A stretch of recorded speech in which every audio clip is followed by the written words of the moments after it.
Hey guys, this is Raf, aka Yes. Welcome to the channel. Today we will be discussing the Entertainment District arc from Demon Slayer that recently just finished. We hope you all enjoyed it because we sure know we did. So let's get talking about it. Today we have Cosmic Midnighter, Mr. Shades, aka Zach. Hello all. We also have CurlyBardock, aka Gabe, Hey, what's going on, everybody? and TheNovaNuclear, aka Lewis. What's up, guys? Alright, Gabe, take it away. All right, gentlemen. So today we will be talking about the Entertainment District arc, and just our general thoughts on it, and at the end, our final review. So let's jump straight into it with Ralph. Ralph, what was your overall thoughts on the season? I thought it was so much better than the manga. As a manga reader, it was so much more hype than actually just reading it, and the animation was just pure gold. Like it literally led you straight from certain episodes. Like you're not able to take your eyes off it because it was just so good. I really love this arc. Now they Nice. did it. And what about you, Zach? I completely agree. This arc, though short in the grand scheme of things, was just phenomenal. Like from pacing, though with a slow pacing in the beginning, really picks up speed and just makes everything worthwhile for the wait. Yeah, I agree. I feel like you just sort of forget, like as the season was going on, I kind of forget the setup, and just got really caught up in like the big action scenes at the very end of the season. Yeah, it's so easy to get enveloped. Yeah, and what about you, Lewis? What was your overall opinion? I know you're the only one out of us who didn't read the manga, so what was your opinion as an anime only guy? Yeah, as an anime only guy, as you said, I was really confused at the beginning part because you know how they were just dressing up as ladies and entering these houses in a new district, but it really picked it up throughout the season, and that was the best part of it. And you guys might say it's like better than the manga and all that. I really like the visuals of it and how that's played out throughout the finale and the last couple episodes, I think. Yeah. Yeah. I mean, I the visuals were like probably like 60% of the budget was for like episode 10, with Oh, for sure. 10 Totally worth it. just For sure. fighting what is his name? God, I keep The forgetting. Hashira. No, yeah, Tengen and like what is his name? The demon. Gyotaro. Gyotaro? Right. Dude, that guy is sick. Can we talk about Yeah. that? I want to dive into like Literally. I want to dive into the new Yeah. character. Well, he looks sickly, but we're gonna dive into the new characters that came out of this arc. We're gonna talk about Tengen, which is the sound Hashira that was introduced to us, I believe, in episode 1, right? And we sort of see him as just a menace to society, literally kidnapping children. Oh yeah. And That was- spanked her. Yeah. uh, It's great. I think I don't actually have, if I'm being honest with you, I don't have an opinion on his character, because there's a story behind it where like he's a shinobi, and how like Shinobu. or shinobu, and how he had to see a lot of his like members of his clan die. But the man has 3 wives, man. Like oh yeah. You That get just to- like you get- absolves him of everything. He's living like, the oh, you man's know what? dream out here. He's really living the man's dream.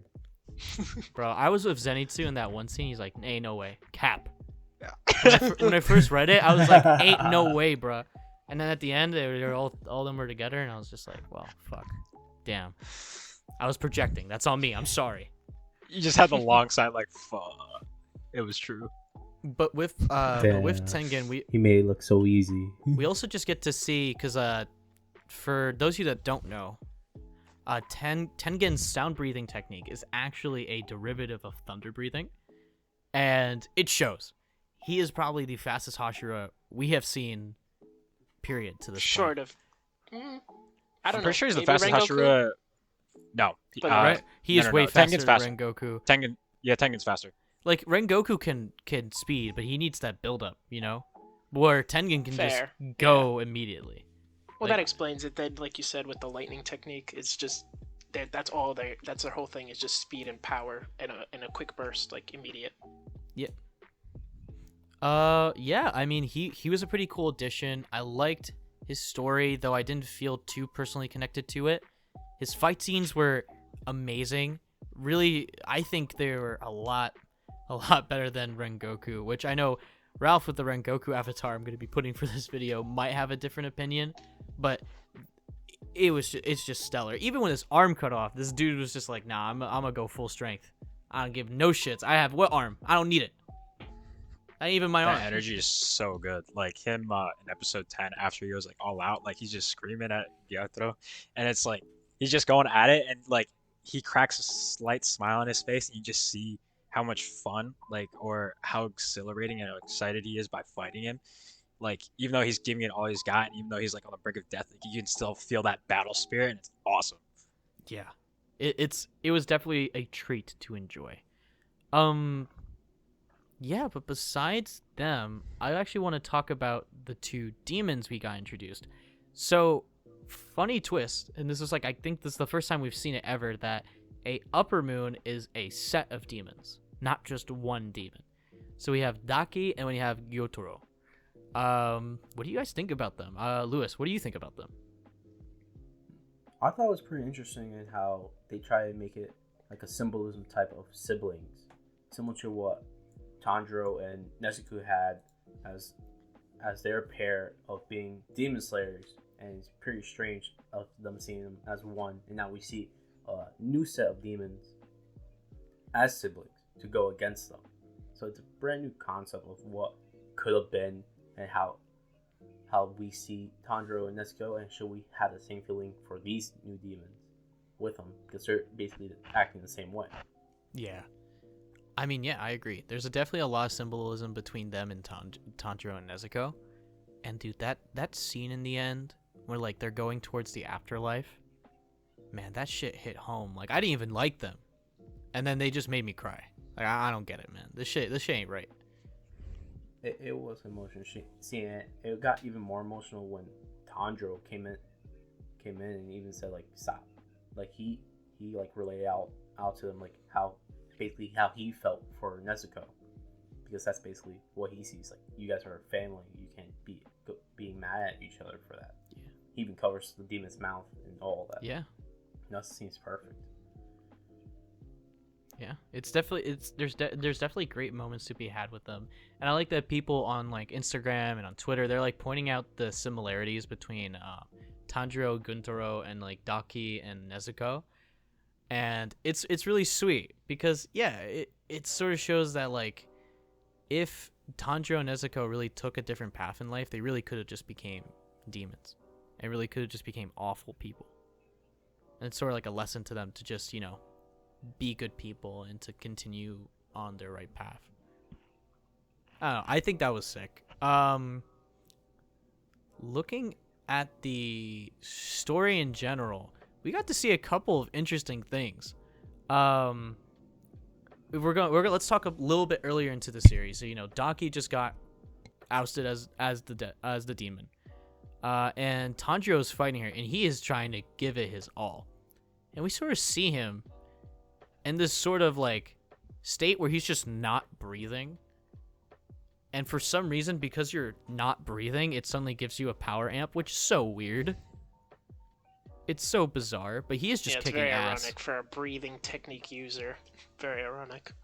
Yeah, as a Wim Hof breather, I could explain the science. As a what? As a Wim Hof breather, I can explain the science behind it, but I'm good. Okay. I mean, yeah, Comment but like down below if you know what that means.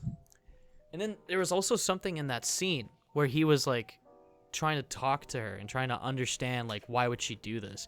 We receive flashbacks of like this, just, I guess it kind of looks like Tanjiro but doesn't at the same time.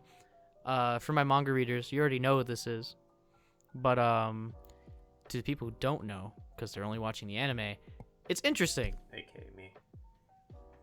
Yeah, like what'd you think of that one scene, just getting no context and just being like, who the hell is this?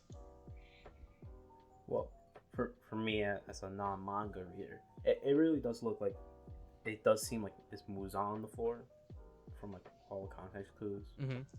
and like it shows like how deeply scared they are for Tanjiro because he has a similar resemblance to this one guy.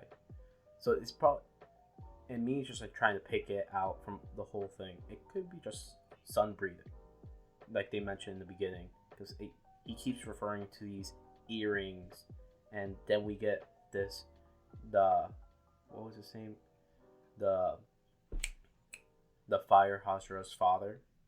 I don't know. Oh, just the He comes Rengoku. in- Yeah. Yep, over in Goku, saying, "Oh, he's a sun breather. He thinks that he's all better than us." So they're hinting at more and more about this sun breather. So it could be just him in a past life, or just him and symbolism, because they like do that a lot. Mm-hmm. But it could be just him getting the demons getting memories of the sun breather, or Tanjiro showing his defeat, him defeating Muzan in the future, knowing that he is the potential death. Yeah. I mean, that's a good point, because besides that one scene, we don't get much else from Daki about it.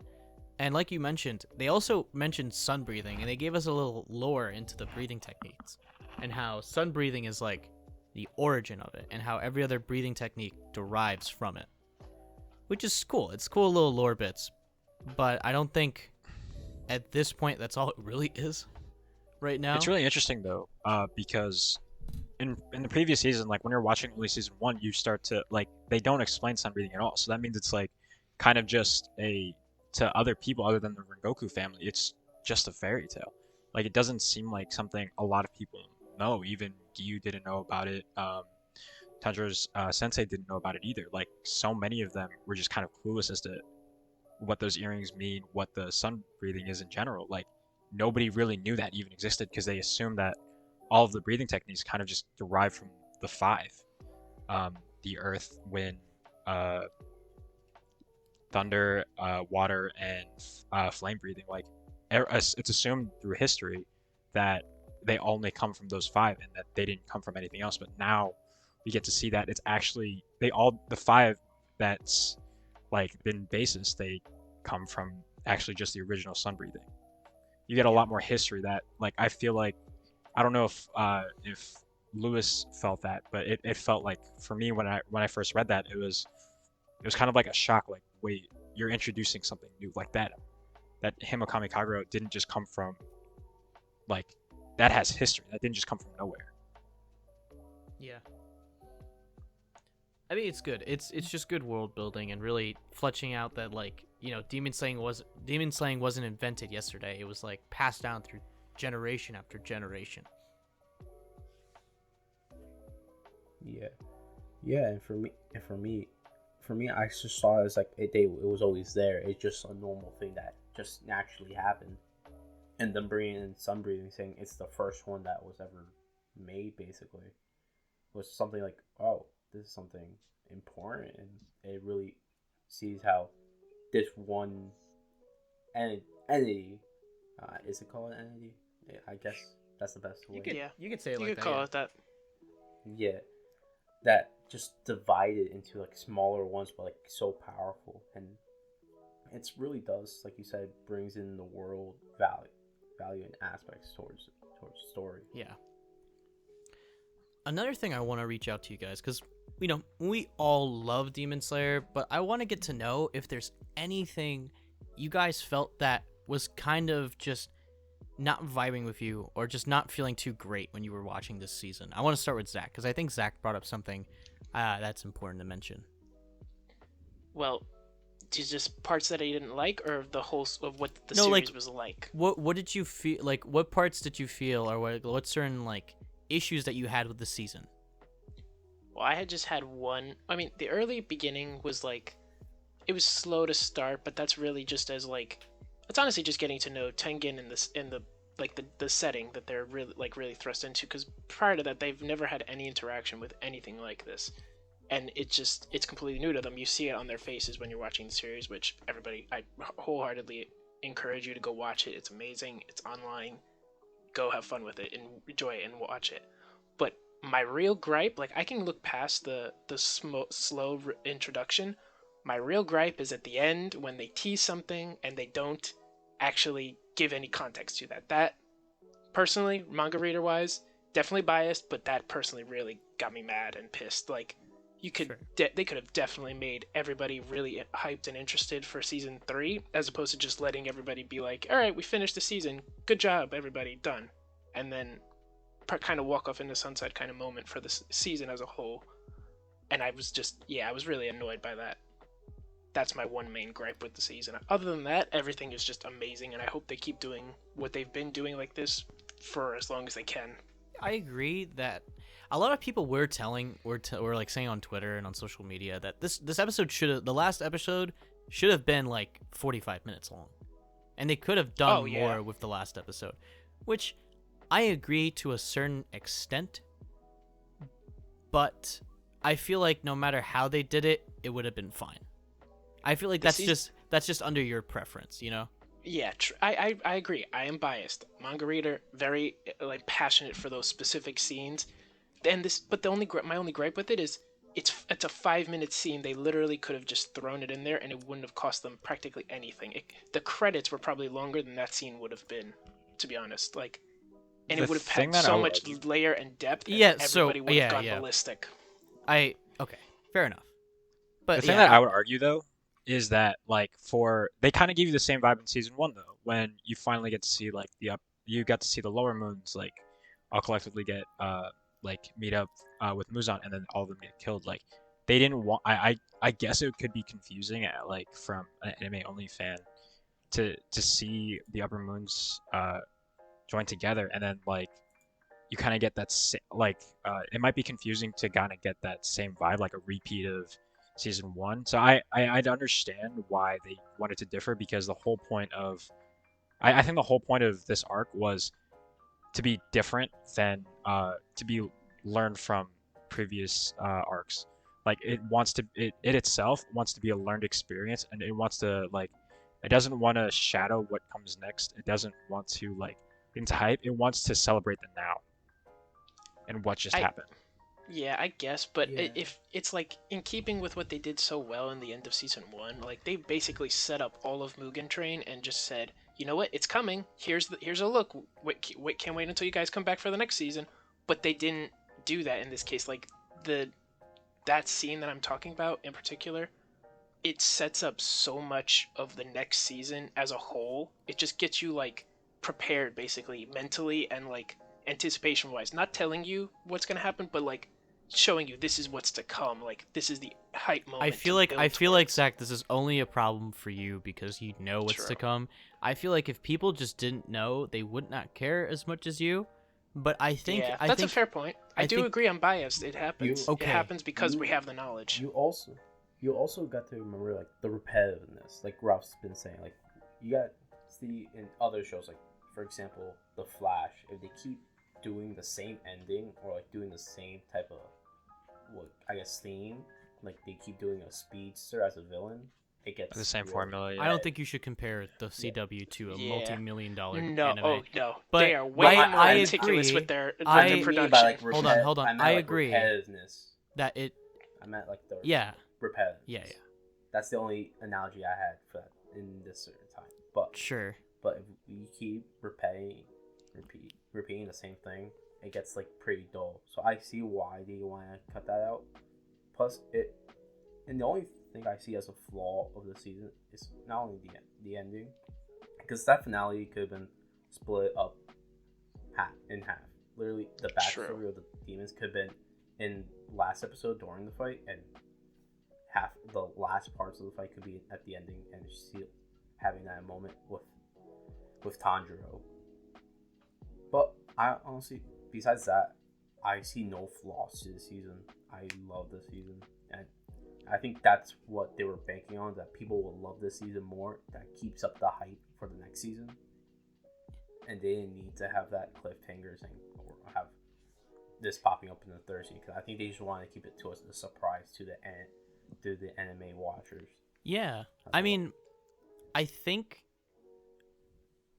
Do you guys think that the Demon Slayer team knows how much hype they they like build up that they don't need to hype up the next season because they know people are just gonna watch it.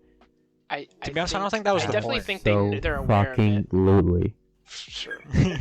No, but like, do you We're guys keeping it. feel We're keeping it. that like sometimes the Demon Slayer team, I know what they're trying to do, and I agree. I feel like they shouldn't end season 2 the same way they ended season 1, because what's the point? I would hate to just be like, oh, this is how it's going to be every season, and then build a status quo. I would rather things be on their toes and things sort of be ever changing so that you can always be hype about the show. And yes, maybe we shouldn't have gotten a teaser for season 3, but also trailers exist. And also other things besides the actual like season itself can hype up season 3 and have done that for season 2. Season 2's season 2 trailer specifically. I think also Mugen Train did not hype up season 2 at all. So True. your argument there is kind of null and void. It sort of I would ended. argue, I would argue that that Mugen Train didn't hype up Entertainment District Arc, because sure, the hype wasn't carried for Entertainment District Arc, but it was there, but like it built up hype on its own. And then after Mugen seeing the Train tragedy, kind of, but that's what I'm gave them saying. like the concept, like After it gave seeing the everybody tragedy, conception you of just have this is how to- good it can be. But that's what I'm saying. Demon Slayer itself builds its own hype. It doesn't need to reveal these things at the end of a season, you know? Well, also bear in mind, I think Demon Slayer in last year, it was either last year or it was 2020. It was the fastest growing and selling manga series of the year. 2021 Like- is the bestseller book. Oh, it was on 2021. I thought that was I- JJK. No, I checked Barnes and Nobles. Well, both of them. Both of them are two best-selling mangas. It's also because they were just two banger animes. It's also Demon True. Slayer is also, if you find it, I find it funny because Demon Slayer also coincided with a lot of other popular animes at the same time. Like I think every week at one point you had a Jujutsu Kaisen episode and then a Demon Slayer episode. Yeah, it was similar to recently. You had a Demon Slayer episode and an Attack on Titan episode. It was kind of like they were kind of flowed simultaneously. Yeah, and you know, that also benefits with the hype because then you Oh, yeah. if someone didn't want to watch like Demon Slayer all that much, they might have just watched it and then watched Attack on Titan. Yep. It, Or there you vice go. versa. But I think my final rating for this show, or for this season, I don't want to say the show because it's not over yet, I think.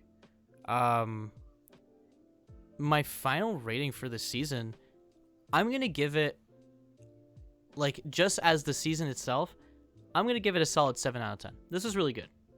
I feel like there's nothing, like, groundbreaking, nothing too shocking going on. It's just an overall, you know, decent story, really good action sequences, and a little bit of lore.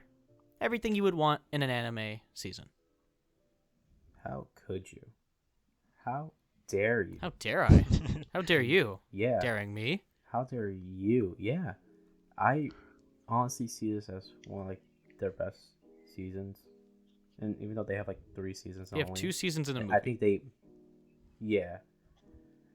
keep picking up the pace and making it better and better.